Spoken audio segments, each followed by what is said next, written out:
পুনর্বাসনের সুস্পষ্ট রোডম্যাপের দাবিতে মানববন্ধন ঢাকাস্থ ফেনীবাসীর আয়োজনে আমাদের দাবিসমূহ: 1 নম্বর, বন্যা নিয়ন্ত্রণে স্থায়ী ও কার্যকর ব্যবস্থা নিতে হবে যাতে উজানের পানি এসে ঘাটি এলাকার বন্যার কারণ না হয়।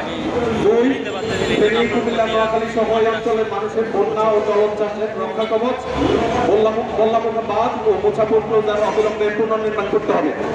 3, এই এলাকার শহর ও গ্রামের জলাবদ্ধতা নিরসনে জলাধার উদ্ধার, পানি নিষ্কাশন লাইন তৈরি, নদী খনন ও যন্ত্রতন্ত্র স্থাপনা নির্মাণ বন্ধে কার্যকর ব্যবস্থা নিতে হবে। 4, 24-এর বন্যার পরে অন্তর্বর্তী সরকার 1000 কোটি টাকার পুনর্বাসন প্রকল্প ঘোষণা করেছে। এই বিপুল পরিমাণ টাকা কোথায় খরচ হয়েছে বা কি পরিকল্পনা নেওয়া হয়েছে তা জনসমক্ষে প্রকাশ করতে হবে।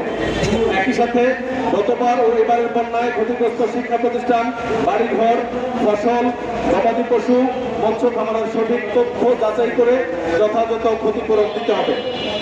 5, বন্যা উপকূল এলাকায় সকল শিক্ষা প্রতিষ্ঠানের 3 তলা ভবন নির্মাণ করতে হবে যাতে করে বন্যার সময় এগুলো আশ্রয় কেন্দ্র হিসেবে ব্যবহার করা যায়। 6, পানি উন্নয়ন বোর্ডের অসাধু কর্মকর্তা কর্মচারীদের গাফিলতি ও অনিয়মের কারণে ক্ষতিগ্রস্ত এলাকায় বাঁধ মেরামত ও পুনর্নির্মাণ কাজ ব্যাহত হয়েছে। যেসব বাঁধ মেরামত হয়েছে সেগুলো 6 মাস না যেতেই ফাটলের মুখে পড়েছে। এসব কর্মকাণ্ড তদন্ত করে দোষীদের আইনের আওতায় আনতে হবে।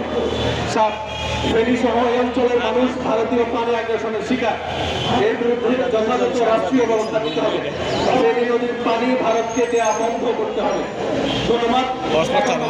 জনাব মেজবাউদ্দিন সাইদ, বিশিষ্ট ব্যবসায়ী এবং